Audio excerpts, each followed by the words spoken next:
Welcome to the Fly 2022 draft preview, where we're going to look through the whole setting for the draft for the 2022 competition, where both men's and women's teams will get a chance to draft their own players in for their selections and start to mould their squads together for this year's competition.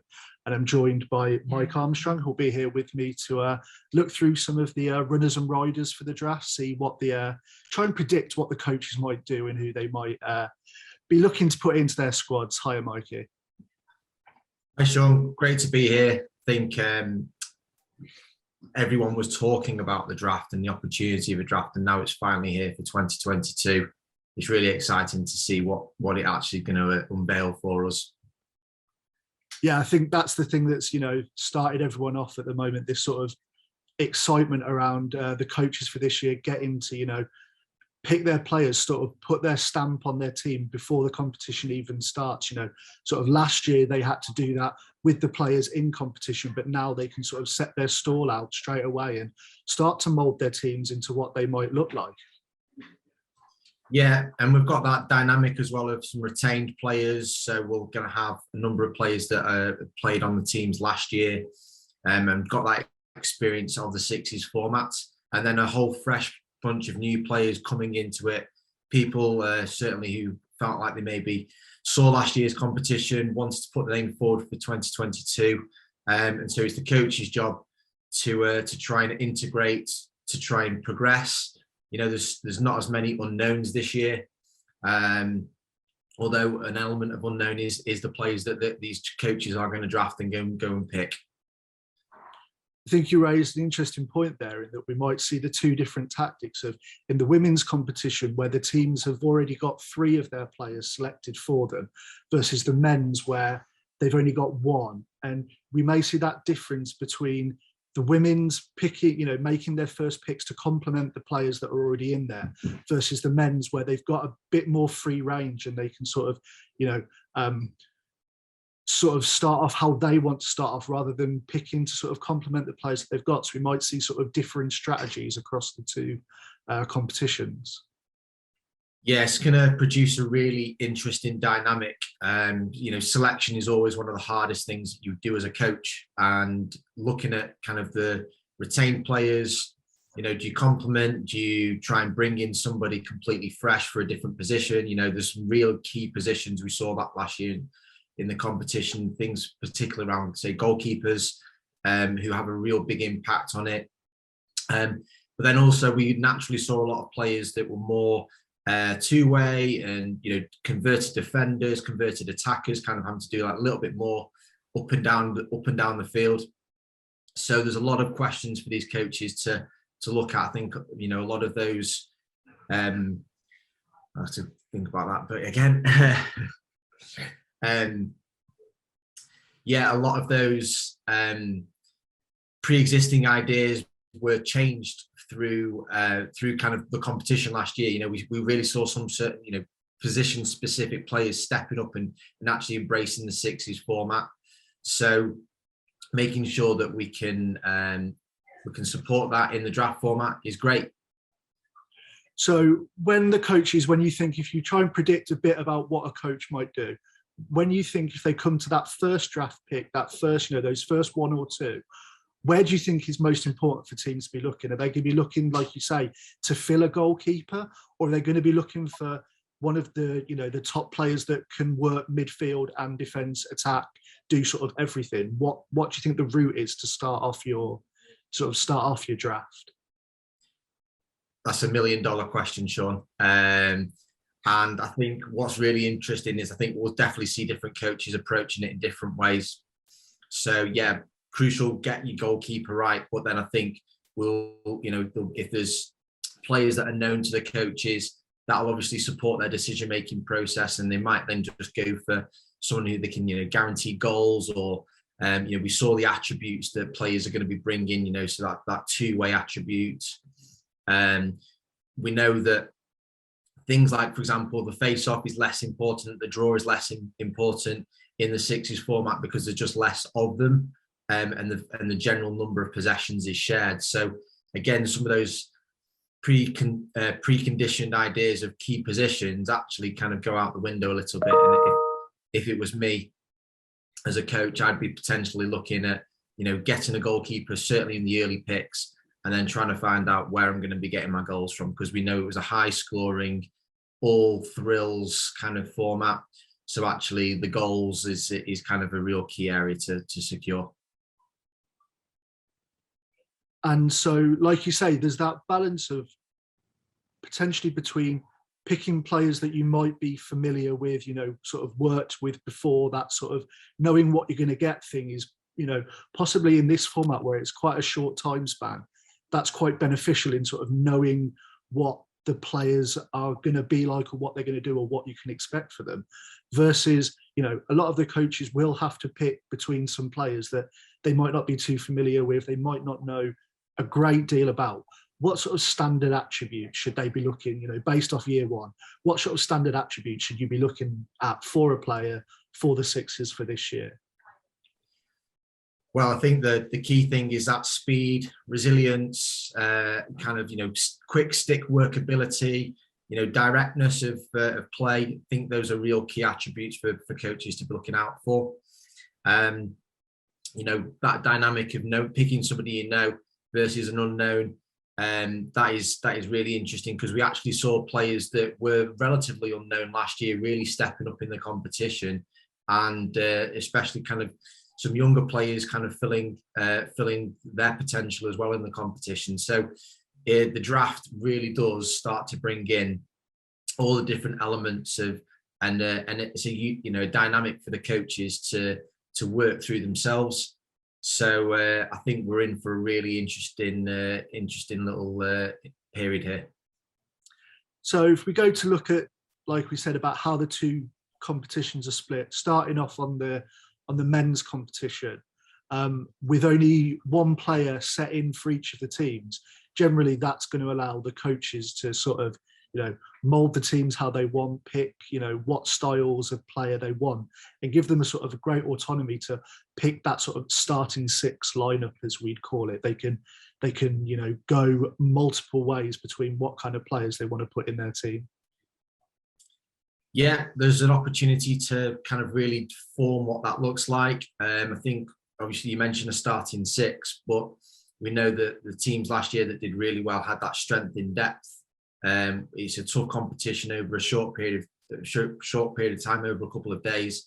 So actually being able to repeatedly kind of do the same actions and keep doing the same thing over and over again, and actually learning the game plan, and that is a real key thing. So I think there's an element of strength in depth that the coaches will be wanting to pick up on.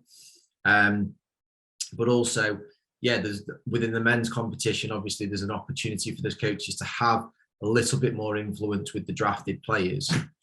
You also touched on looking to pick players, who have that familiarity with the format, and players who might have been involved in the competition last year. And I know we've still got a few who are up for selection in the men's draft for this year who played across last year, So could picking, somebody like that be very influential in sort of knowing how the format works already, and, who are the kind of players who could bring that to a team? Yeah, I think bringing obviously experience through, it means there's less unknowns. I think one player that really stood out for me last year, who was an unknown to me, was Albert Whitehead. I think he did a really good job of with the Swift. I think it was making sure that he kind of contributed right across the board, bringing his box lacrosse experience into the play. It really kind of set him into a great competition, and bring in not only just experience from obviously other areas of lacrosse, but then bring in the competition experience from the sixes, how the format of the weekend operates. It's those aspects of it as well. The reducing the element of unknowns from a coaching standpoint, and especially with the players who've got experience, really kind of will allow you to go and perform a little bit better than maybe someone who's not got that experience. Because it's a challenging weekend. Different venues and all that type of stuff. Reducing the element of unknowns is really crucial. obviously then bringing through the quality of your play as well. And again, going through that sort of returning list, players like Jake Park and Ming Trin, those are two names that, are probably going to be high up on any head coach's list of players that they want to get in, players who've shown that they can perform in the format already, and look to put their stamp on things again this year. Absolutely. And, being explosive players as well. It really brings through the fact that they're going to be people high up on the, as you say, on the priority list. And then it becomes, what do the coaches do within their minute that they have? Do they have a first choice, second choice? That, the choices could change from very rapidly if it goes, in the pick previously.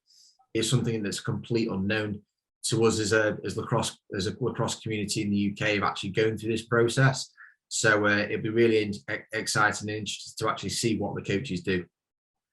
Yeah, I think, coaches will probably try to keep their cards close to their chest beforehand, but I think it will be quite interesting, afterwards to see what method they went through. How did they go about it? Was it just a sort of a straight rank of players, or would they look at it on a sort of skill or position specific basis and work through their lists in that format, making sure, that they put together the most rounded squad possible? Yeah, I think there is an aspect of that, it's like the old adage, you couldn't have, 11 Cristiano Ronaldos all on the same field because you'd never get any defending done. And I think the coaches are going to have to take a little bit of a balanced approach into it, of choosing people with maybe different levels of experience, different backgrounds within the game, different, obviously, positions, to try and create a good blend.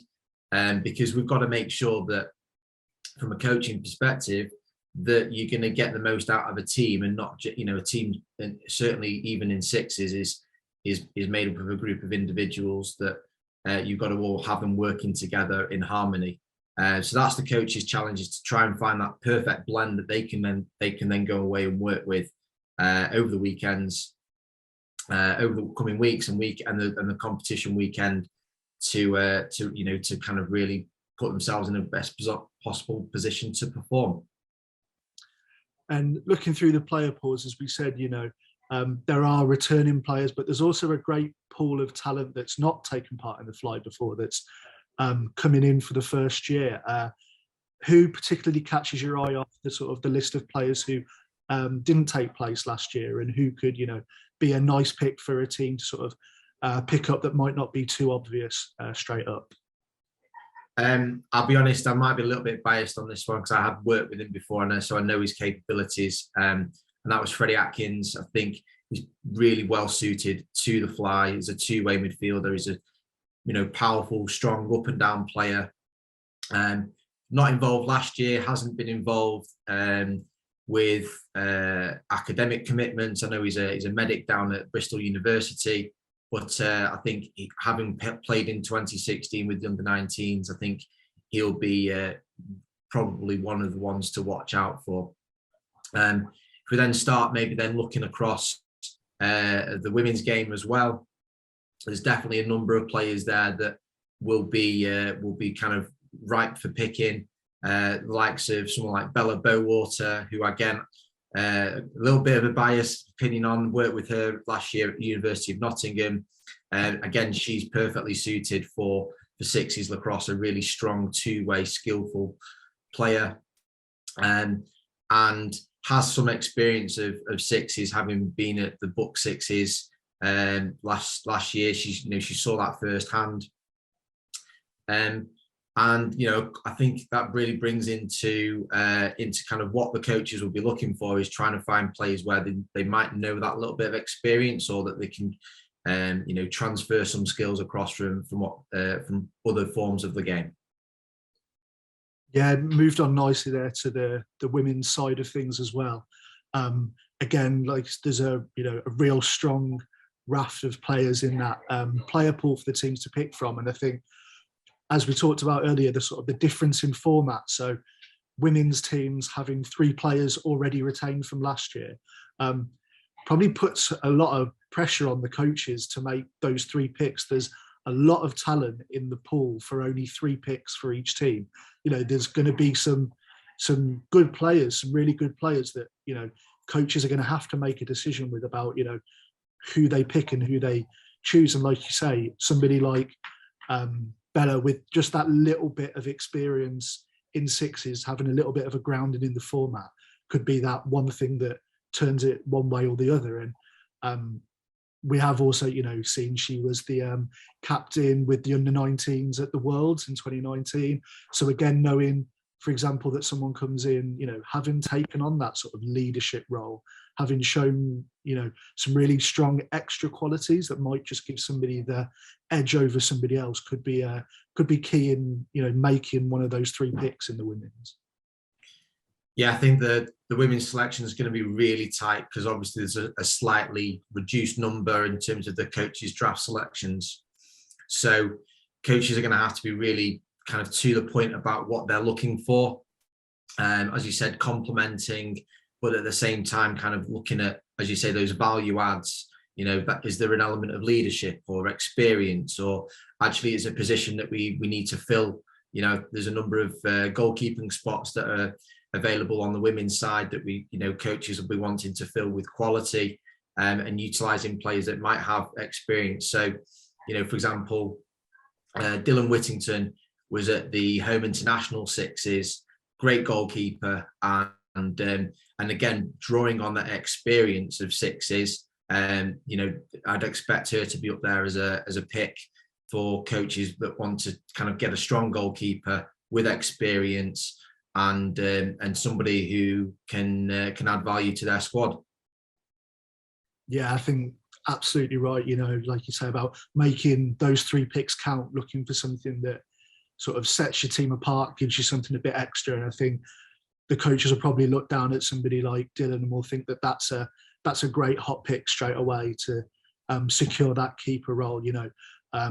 Forge, the only team having their keeper in place at the moment in Emily Chandler, which is a top number 1 pick anyway for them anyway. So I'm sure they're probably feeling very secure in their goalkeeper pick. But yeah, the other teams will look at that and go, right, we need to get something in to match that. And she'd be a great starting pick straight away.